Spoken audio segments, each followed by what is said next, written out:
What's up, everybody? Welcome back to the Discovering Bob Dylan podcast.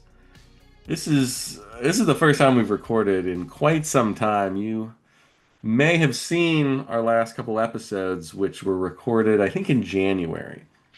So fast forward 6 months, and we finally found the time to get back into things. We're back in the swing. No more long, extended breaks. We're just gonna see this bad boy through to the end. And I think it was a good break timing wise in his discography because when we came back, we had Time Out of Mind, which I thought was okay. And then we had Love and Theft, which I thought was great. And it kind of renewed my vigor for Bob here. And today we're going to see if that magic continues because we'll be discussing modern times. Dylan, do you remember that fine day back in December when we recorded the Love and Theft episode and how proud of me you were? I was very, very proud of you. I remembered being proud of you and then watching the episode back.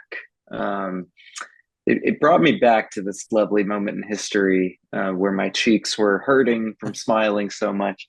And I'm gonna come in hot now, and I'm gonna say I don't really expect to feel the same pride in you when we talk about this, but I don't want to get too ahead of myself. We have a few other things to talk about here. Obviously, Bob releases Love and Theft on September 11th, 2001. A few other things happened that day, and which I think there's a lot of funny and interesting aspects to this record being called Modern Times because, in a lot of ways, 9/11 really was such a huge turning point for our society. Like, honestly, not even just as a country, us both being Americans, but, in some ways, the world. As far as that means for Bob, though, Bob's Modern Times as it applies to the early and mid 2000s are all really solid. I mean, I think you got to go back to maybe Blood on the Tracks and Desire for the last time that two records were released to such universal fanfare. Now, obviously, Oh Mercy was well received, Infidels to a degree.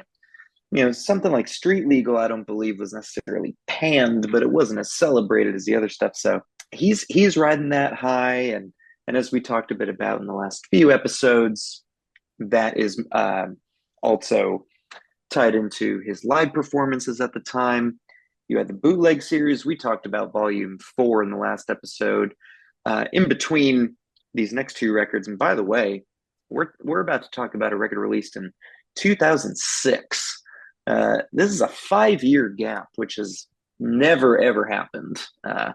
I believe for any of his records. But in between then, you have Volume 5, the Rolling Thunder Review, which we've talked about in previous episodes, a snapshot of the late 1975 tour that he did. Absolutely incredible.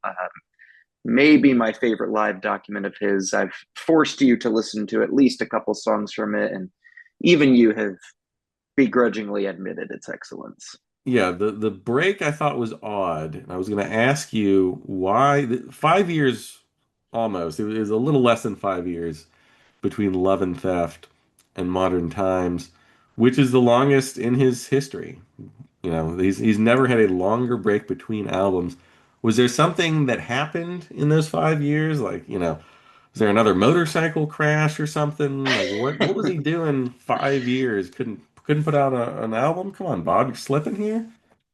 I mean, to my knowledge, I think we've officially reached the stage where, for good reason, he's given out a fucks to give.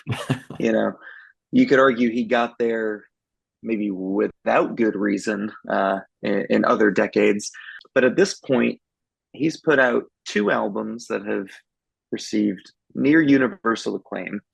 His live shows are selling well. They are being reviewed well, and he is releasing all these archival things. I also think that has something to do with it. I mean, if you're telling me I can take a little bit of time and make a little bit of money out of my 60s and 70s performances because after Bootleg 5, you also get Bootleg 6, a recording of his show Halloween Night in 1964. Yes, 1964, at the Philharmonic in New York, a really great acoustic performance. I just think that he is truly basking in all of it. I mean, he's 65 by the time this album's come out. You think this guy's going to feel a rush to do anything? He's got a hot shit band, and once again, he brings his touring band back in for Modern Times. At this point, Larry Campbell and Charlie Sexton have left the band.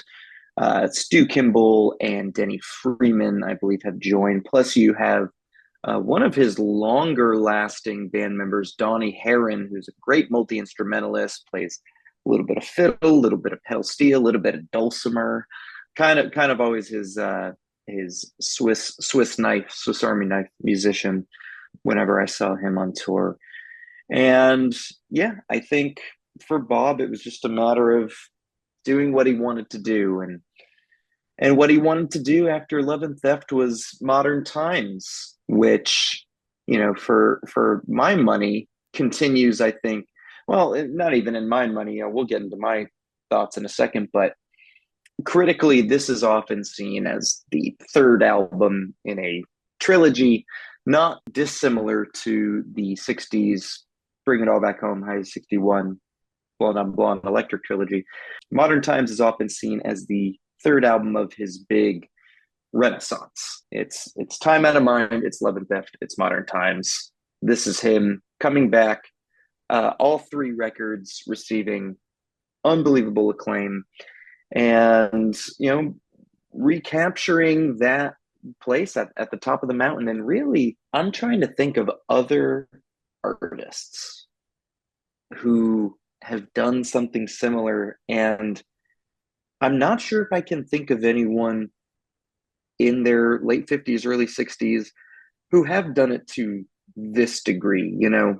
Springsteen, The Rising was obviously very well received, and Devils and Dust and Magic to a degree, not as much. McCartney had Flaming Pie, and he had Chaos and Creation.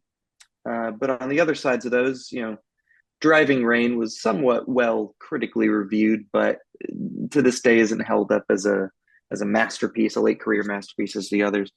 Can you think of anyone else in their 50s or 60s who's released a trilogy of albums this well? Like, you can find maybe not Modern Times as much as Time Out of Mind, 11th Theft, but a lot of year end lists, greatest of all times lists. There's a shot you might find all three of these somewhere, and I can't Well, think of anyone else at this age. no, there's nobody else even close as far as I can think of.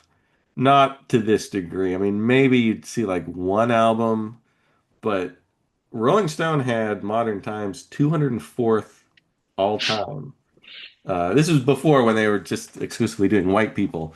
So that's probably changed a little bit. But in the 2012 version of the top 500 albums of all time, Modern Times was 204th, which might, I don't know if that's ahead of, it's probably ahead of Love and Theft. I don't know if it's ahead of Time Out of Mind. And you just don't see that from musical artists, past their 40s. You're lucky to get one album that's, viewed as a masterpiece past your 40s in this day and age. So for Bob to have the three, although I did read that he doesn't really consider Time Out of Mind part of it because I think it's another shot at Lanois. But, and I can see there's a definite difference between Time Out of Mind and Love and Theft. And I think Love and Theft and Modern Times are much more similar than they are, to each other than they are to Time Out of Mind. But that's semantics, of Yeah, course. Just a little. but But yeah, I you're mean, right. Yeah, he's kicking ass at 65. He's the oldest. When Modern Times came out, he's the oldest living person to have a number one album on the Billboard charts. did this Enter go to enter at number number one? one. Wow. So he is breaking all the rules. He's taking it back for the sexagenarians, I think. 60s. I'm not exactly sure, but We'll go with that. It yeah, sounds right, yeah, and it's we don't have absolutely. anyone here to correct us. So No one in the comments comment will below. say, don't do it. Well, I have a couple other notes. Just, I don't know if we need to talk too much more setup, but once again, Bob Dylan, Jack Frost as Bob Dylan produces the album. Once again, engineered by Chris Shaw, who did Love and Theft, and who Bob really liked what he did with his voice. And Mhm. apparently the sessions were a little harder and took a little longer than usual for Dylan. I think it took like a month or two. Oh my God. Compared to his normal work. And he was, according to some of the musicians that he worked with, sort of like angrier during the recording sessions, sort of like he didn't quite know what to do, but I think the end product does not reflect any turmoil or tumultuousness behind the scenes. So I think it's just tumult. tumult. Yeah, you're right. Tumult behind the scenes. Do you have anything else to add before we jump into, the reviews? I What do you can't. think I'm going to think of this album? We'll start there. My prediction is that you are going to view this as a step back from Love and Theft. I think that there are maybe a few songs on here that you recognize as well written highlights, but I have a feeling that some of the things I like about this record may be some of the things that you dislike. So prove me wrong or prove me right. Well, okay, we'll jump into it. I think musically, like we sort of alluded to, it continues the tradition of Love and Theft. A lot more so, I think, than Time Out of Mind or anything before that. To me, it's almost like a sister or brother record to Love and Theft. There's some blues, some Americana, some crooner, Bing Crosby-esque vocal jazz type stuff in there.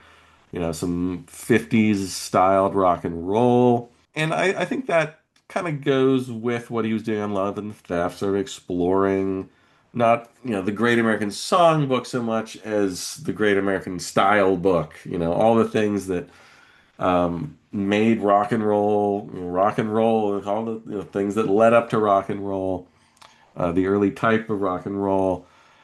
And I think he does it well. I don't want to totally spoil my thoughts on it, but I'll go through some of the songs. We'll see what you think here. Kicks off with Thunder on the Mountain, which I think is an interesting song. It's got some great lyrics on it. The Alicia Keys mentions befuddle me a little bit. I don't quite know what he's going for there. The music's a little, rockabilly, a little early rock and roll styled. A little slow for me. It's sort of like rockabilly for the over 50 set, over 60 set. I could use a little more hustle in it. But you can't deny some of the lines. I suck the milk out of 1,000 cows. I got the pork chop, she got the pie. She ain't no angel, and neither is I. Some good like little one-liners in there. And, my usual critiques of Bob, maybe it's a little long, maybe it's a little repetitive, but I think it's a pretty good song to kick off the album. It's got some spirit to it. And then he shifts gears a little bit, Spirit in the Water. It's a little country-ish romantic ballad, a little swing to it.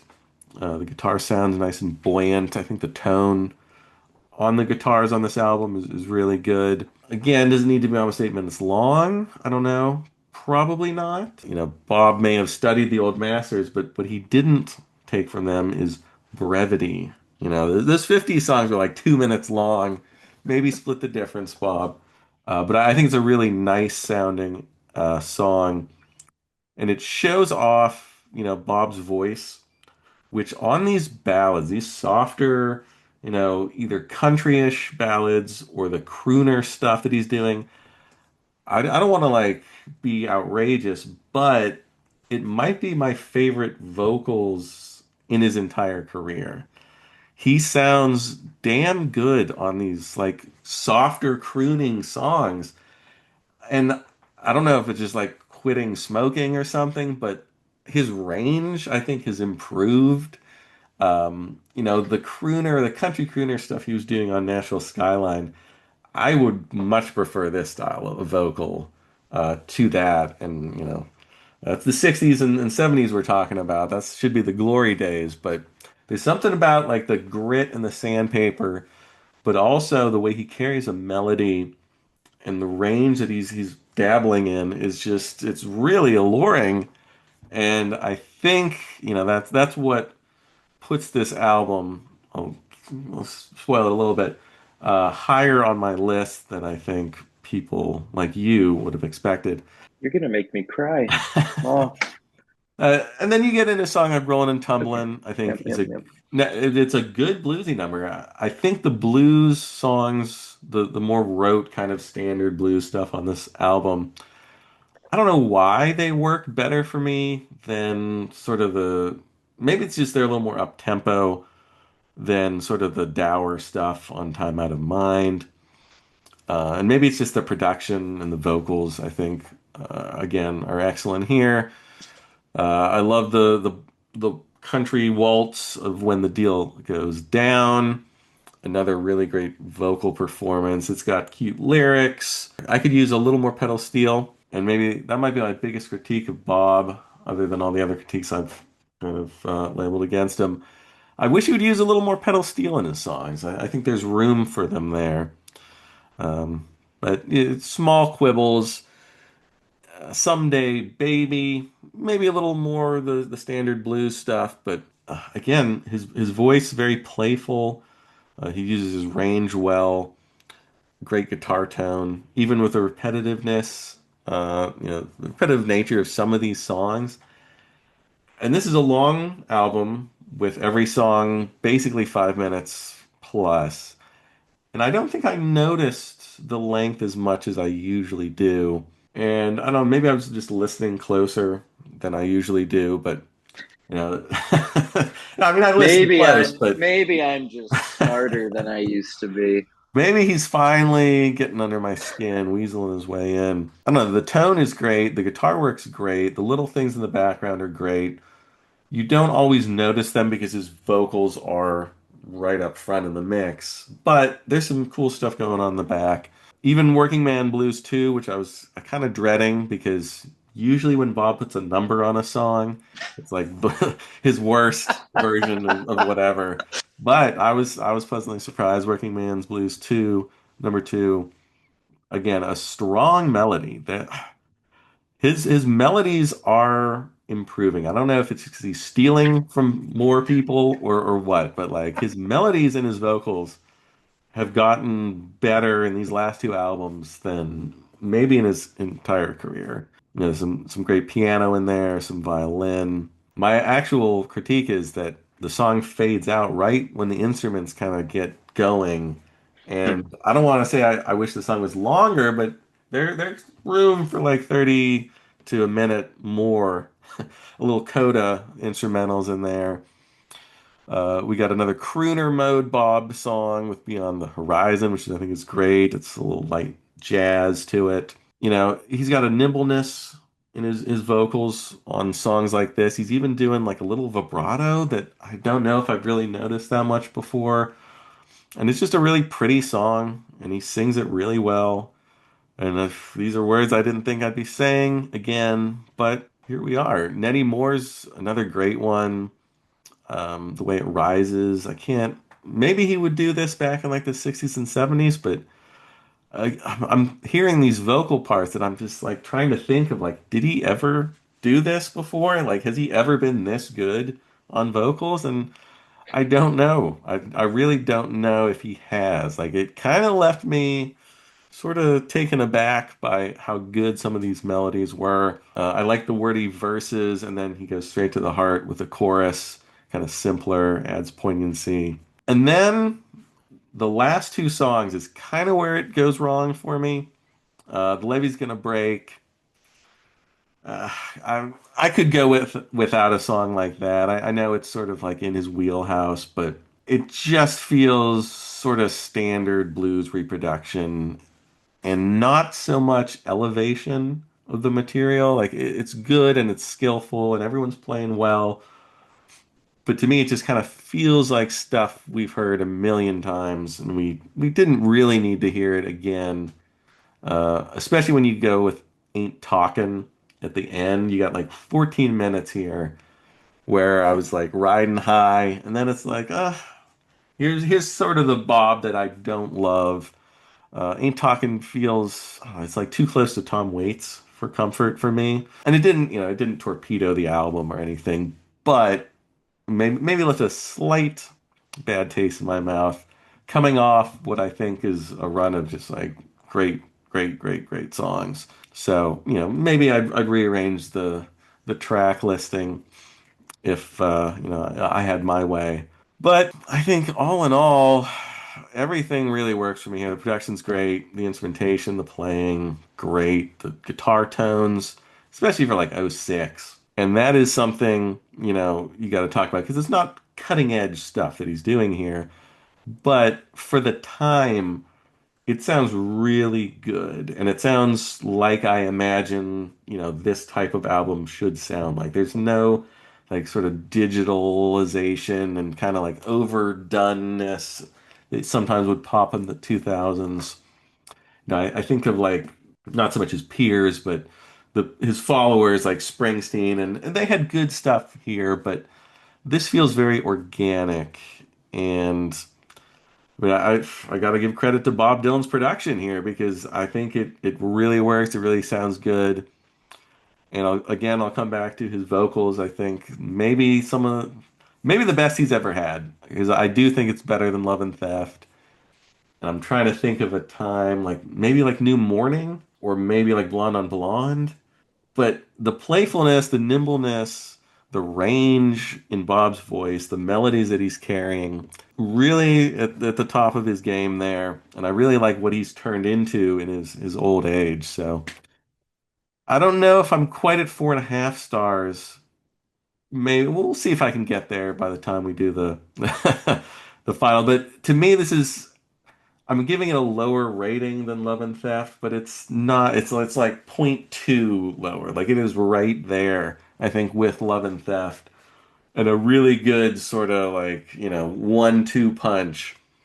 And yeah, I was impressed by this one. I gotta say, I wasn't too looking forward to it because I just assumed it, some kind of step down or into something else. But I was definitely pleasantly surprised and. I would expect this one to be in my top 10 or so, barring me falling in love with like a Standards or Christmas album. Like this is gonna rank pretty highly for me. Oh, Joe, don't do this to me, man. I don't. It's not gonna last forever. All right, let's just. No, it But won't. I will. while we're here, I don't anticipate. I think, if I'm not mistaken, we have 8 albums remaining: Go Through Life, Christmas, Tempest, three Sinatra, Rough and Rowdy Ways, Tragic King, and then we will be concluding by talking about No Doubt's 1995 seminal masterpiece, Shadow Kingdom. I don't believe that you will love all 8 of those records. I will say, though, to speak to something you just said, that I think from this point out, I don't think you'll have too many negative things to say about the production. I think that Bob knows exactly where he wants to be at this point in his career from here on out. And you might take issues with maybe some arrangement choices here and there, with some other like sonic choices, but like the actual production, the way that everything is engineered and everything, I think Bob's records sound consistently excellent. If not, like you said, cutting edge, a defining sound of the day. And another reason why I love that this album is called Modern Times, released in the year 2006. You know, when when there's so much relevant, pop music, different rock music on the radio, hip hop, and this doesn't sound like any of it, but it does still sound So damn good. I completely agree with you. It shouldn't be a surprise that I do love this album. It is probably my least favorite of the what most people, maybe not Bob, but what most people would call the later day trilogy. But that is honestly not even an insult. Really, just speaks more to how much I value all three of these albums, and this one too. You know, I was 15 when this came out, and well established Bob fan at this time, and I'd already seen him at least 4 or 5 times when this had come out. I was really going through the discography, so I was a fan when Love and Theft came out, but I maybe only knew 4 records max. At this point, I had really gotten into like the nitty gritty. I hadn't, really soaked up under the red sky just yet, but I'd gone through, pretty much everything else, and it just felt very similar to Love and Theft. It was like, yeah, our guy is still crushing it, and he's still back, and this is just one of those records that the more I go back to, there's some records that you fall in love with when they come out and you revisit them through the years and some of the shine wears off. And the shine is just never worn off for me here with Modern Times. I agree with a lot of what you said. I disagree with some of what you said too, but I'm also so thrilled with the majority of what you said that I'm willing to look past some of that. One thing I will not push back on entirely, because I do think it somewhat follows in the footsteps of Love and Theft in terms of some of the influences that he's drawing on and the overall sort of production arrangements. But I do think that this one dials back a bit on maybe some of the more like tougher like rock and roll elements from Love and Theft. There's not really a Lonesome Day Blues here or an Honest with Me or anything like that. It definitely steeped a lot more in like the blues and swing influences here for sure, kind of creating a more uniform atmosphere. Not to imply that I don't think Love and Theft is all over the place or anything, certainly not in any negative way, but I think this album is a little less diverse than Love and Theft, but I think it actually kind of works. I think it really works that he's dialed in with those sorts of influences, and like it doesn't feel like this super laid back record necessarily, but something like Thunder on the Mountain, it's somewhat of a quicker tempo, but it grooves and they sort of glide through it. And the band again, they just implement everything so flawlessly. They attack it with such precision. I love listening to the opening and closing hits on Thunder in the Mountain. The way that they're all sort of like falling in and out of this sort of like timeless form before they get back into the structure. It's just really great shit. And then getting into Spirit on the Water, for me, 8 gorgeous, glorious minutes. I wouldn't cut a second of it. I love the way that it lilts along.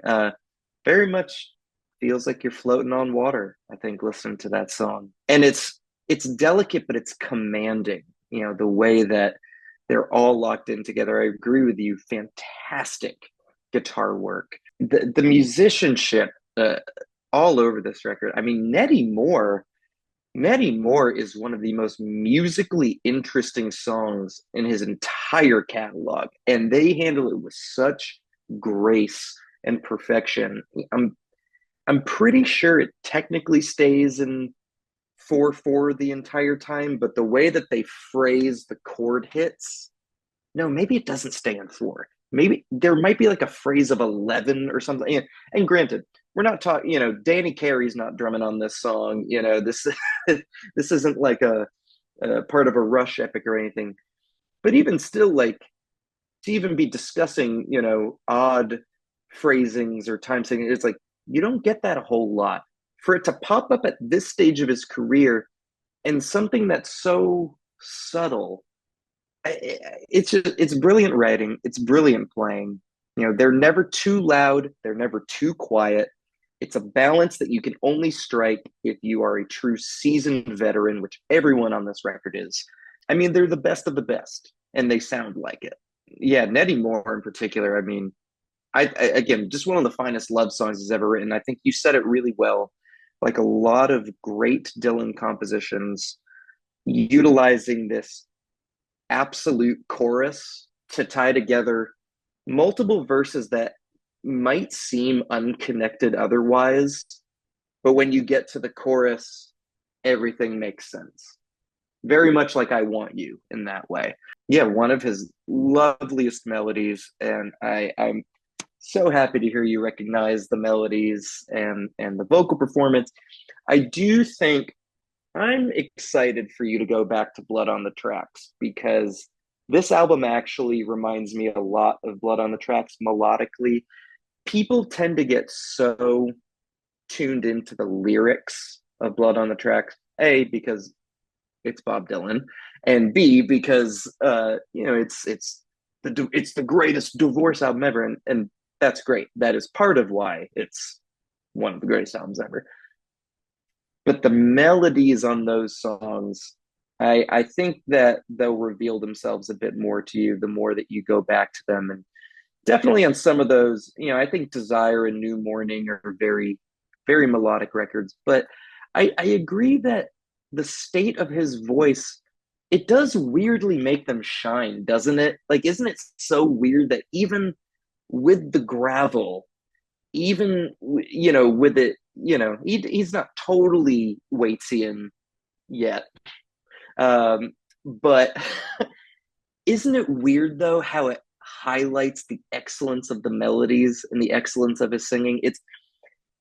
It's something I've never been able to fully describe, but again, it's part of the reason why I've said it before and why I'll continue to say it. He's my favorite singer, but because he's so interesting. There's no reason why his voice should sound so good when you can literally like point at the things that sound bad, quote unquote. Like, oh yeah, there's a little bit of, you know, rasp on that right there. He's not fully getting that, but it doesn't matter because it's about this.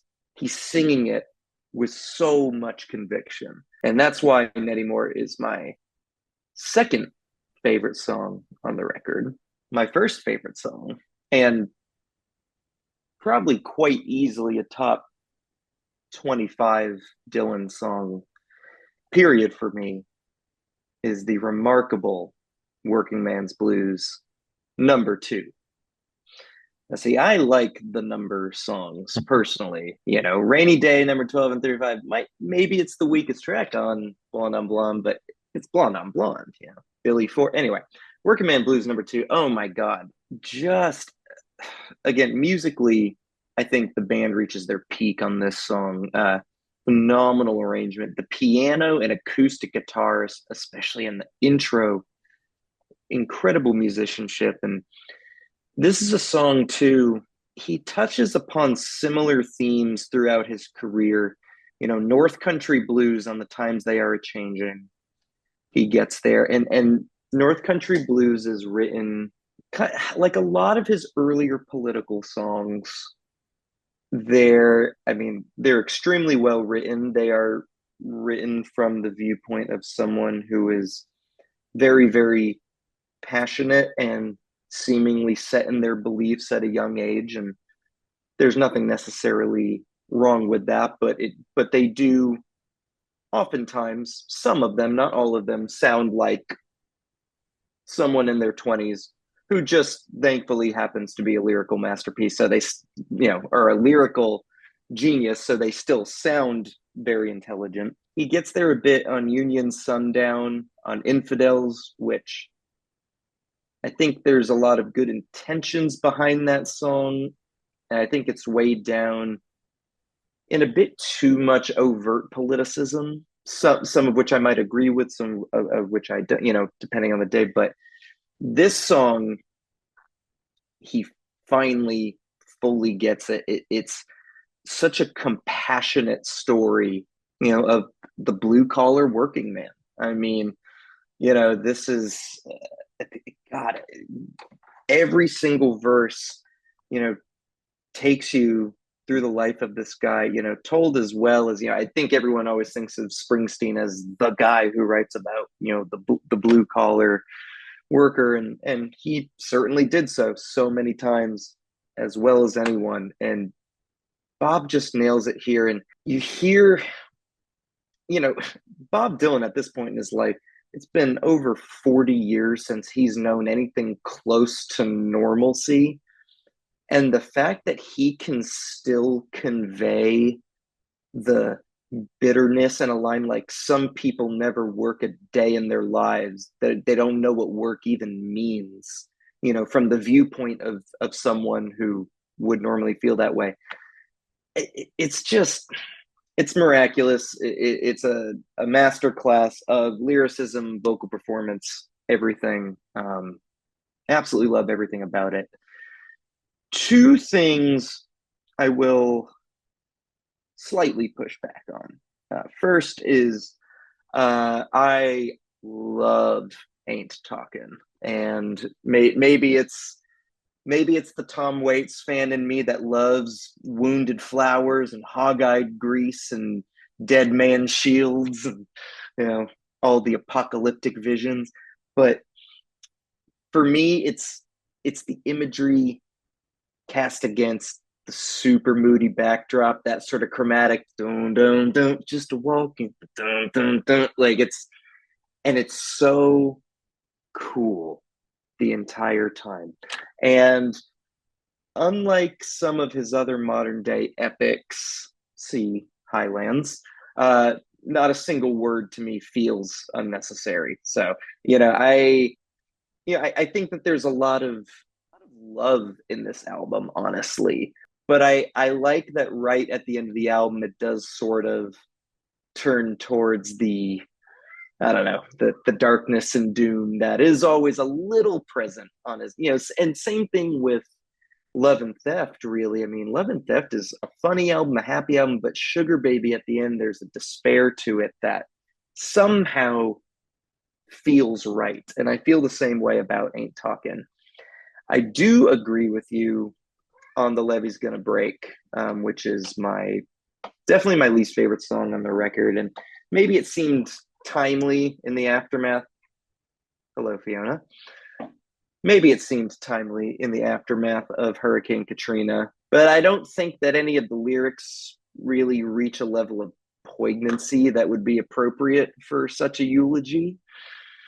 And even for a 145 blues, which I am a blues lover, I am a blues defender, this one, even by those standards, is a tad repetitive. And I think a lot of that is due to the kind of unimaginative two-note hook that just remains. The whole song has the like, you could have done a little better than that. And that sort of ties into my other issue. This is quite easily a high 4.5-star record in my book. If I'm going to attach a number to it, will most likely be making my top 10 records. It's somewhere in that realm. I think somewhere in the 8 to 14 range sounds right. We'll see. And I won't give away any more spoilers because y'all need to watch the video. What keeps me from going even higher with it is I don't think the bluesy stuff works as well for me on this record. And I think there's two reasons why. I do like Rollin' and Tumblin' the best. I think there's a little more meat to that one than there is on Someday Baby and Levee's Gonna Break. However, I think some of it is knowing how well some of that stuff was done on Love and Theft. He's going for something different here, so it's perhaps unfair of me to compare them, but I do think it's fair for me to say that I prefer the approach of these sorts of numbers on the previous record. And then also, we talked a little bit about the plagiarism thing on the last record, and the conversation concerning his willingness to borrow lyrical and musical motifs without accreditation is one that must be had, regardless of your opinion. I just think this is one of his more egregious albums when it comes to that matter, because no, even fair weather blues or classic rock fan is going to mistake Rollin' and Tumblin', Someday Baby, or Libby's Gonna Break as they are, according to the liner notes, songs written by Bob Dylan. And granted, they are mostly brand new sets of lyrics, and he's done that throughout his career. You can look back at his first few records and say, oh, the melody for Don't Think Twice, It's All Right is nicked from this folk song, and Blown in the Wind is nicked from No More Auction Block. Yes. Firstly, again, it was a different story back then. Secondly, even on this record, I mean, when the deal goes down, very heavily influenced, we'll say, by Bing Crosby number When the Blue of the Night Meets the Gold of the Day. That's a song that people don't know as well. And I can't imagine anyone having an issue with that song beyond the copyright conversation, because his interpretation of it is among his finest love song of this century. But you're taking songs, Rollin' and Tumblin', if you're not familiar with Muddy Waters or Little Walter doing it, you're probably familiar with Cream doing it.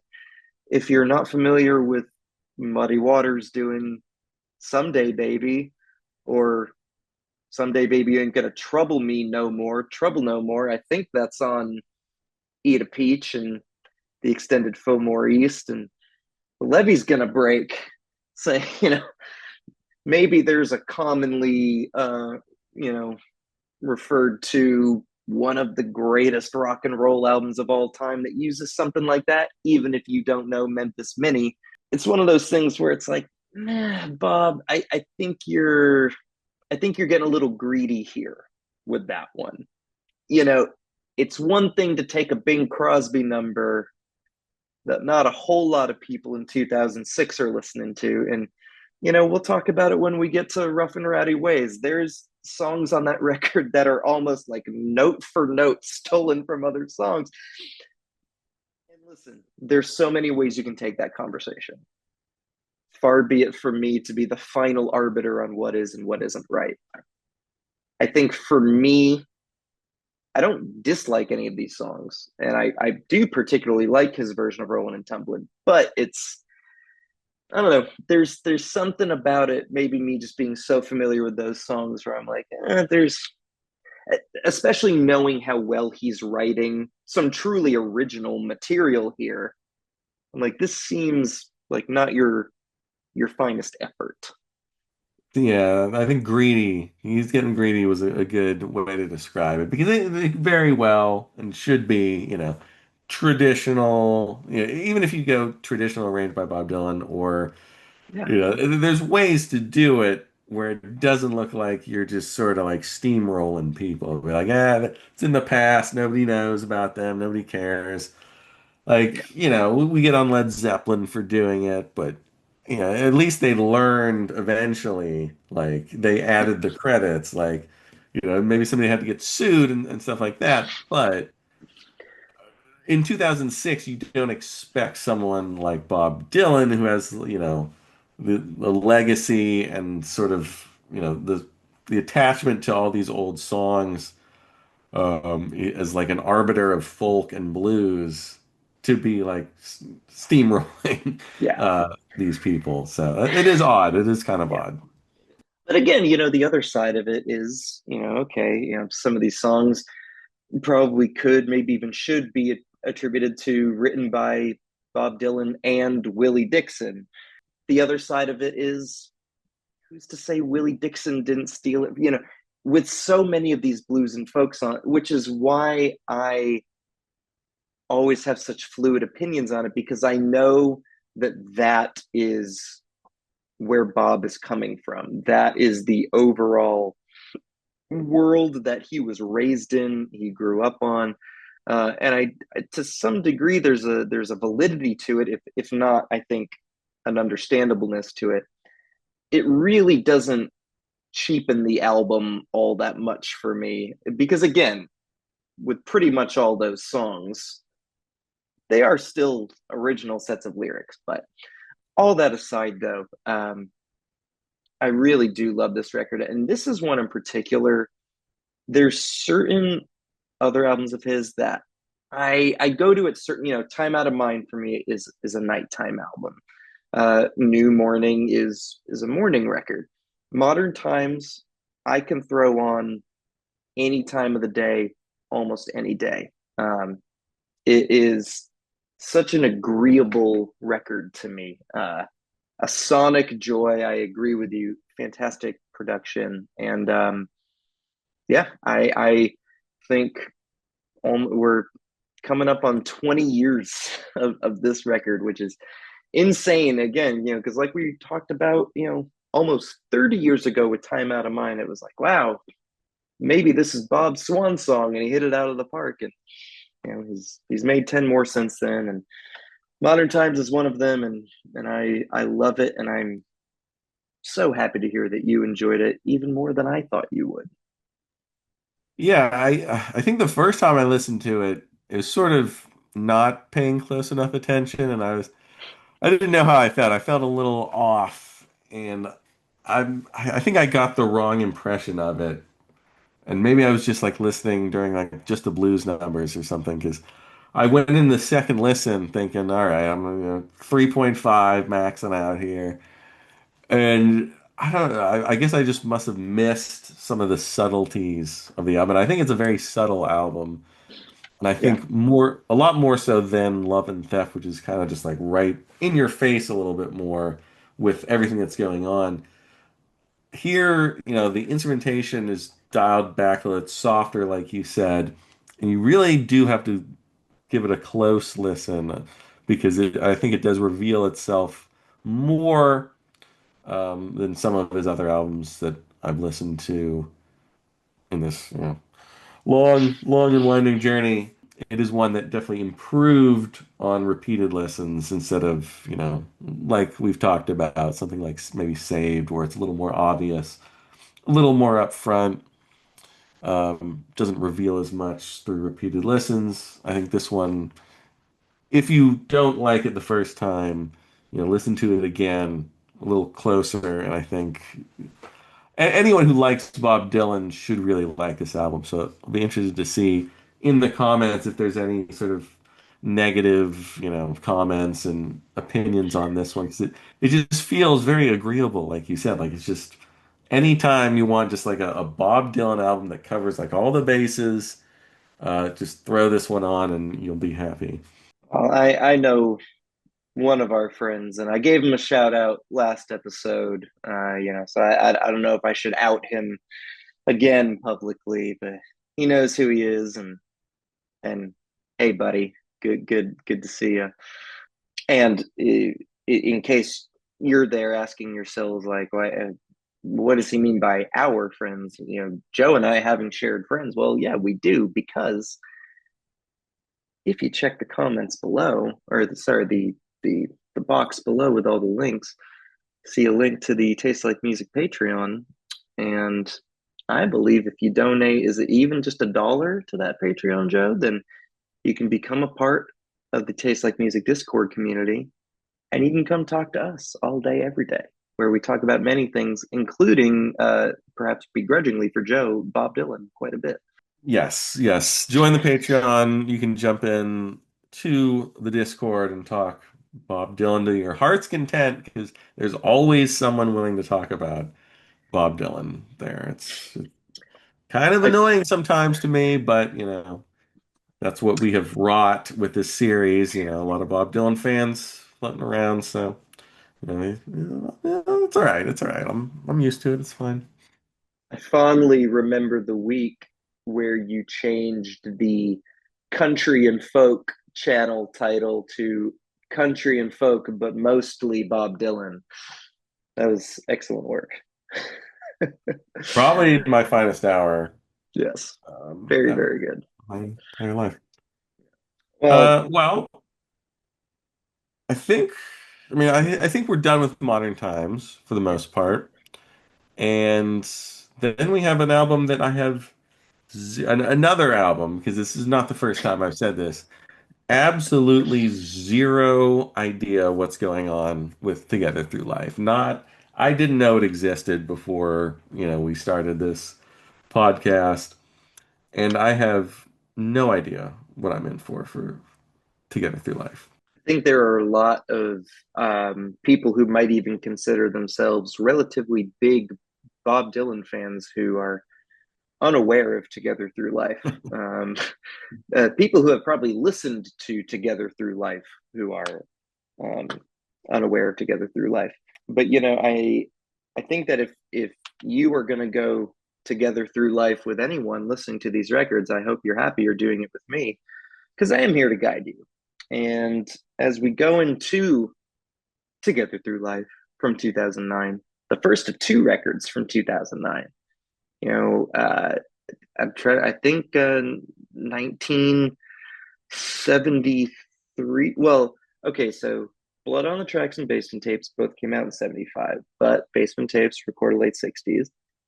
73, you have Dylan and Pat Garrett and Billy the Kid, but Dylan is all 69 and 70 outtakes. You got to go back to 1970 with Self Portrait and New Morning. So almost 40 years to find the last time he did two albums in a year. Now we're coming up on the first of those. And going into this one, what I want you to consider while you listen to Together Through Life is everything that we talked about, these last two episodes, this kind of groove that he's gotten into melodically, vocally with the band. I want you to consider it's weird calling it growth at this stage of his career, but what you consider, the direction he's taken. And I want you to think about what you think a logical next step might be that lyrically, be that arrangement wise, whatever it is. I just want you to consider that. And then I want you to report back to me how or if Together Through Life differs from that image in your head. I, I've got I've got some thoughts on this one, but we'll obviously get there. Okay, well, that makes me intrigued, to say the least, because I'll have to think about what I would expect Bob Dylan to do next. Because normally I would expect him to do the total opposite of what he has just done, which is these sort of, upbeat, pleasant, crooner, early rock and roll records. So what the hell would he do next? I got to think about it because I have no idea. If you're putting that seed into my mind, like it's already just like blowing it. So thanks Yeah, for that. you're welcome. I'm happy. I aim to please. I aim to serve. It's a weird record, but we will save that for a day that is not 6 months from now. I'm Yes. hoping max 2 to 3 weeks. Yeah, we'll try and get back to the schedule. No more than two. I don't want more than 2 weeks, barring, sickness, death, whatever.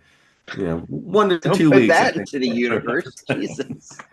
What is good though is that my original plan last year, I had it all planned out. We were on track to get to Christmas in the Heart by December, and then life got in the way and things happened. But we now are on track for Christmas in July, baby.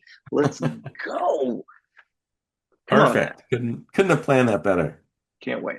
All right, well, Together Through Life is our next album. We'll get to that, but I want to hear what you think about Modern Times. Leave your thoughts in the comments. Are you proud of me again? Are you happy with with the show? Joe's going Um, fishing.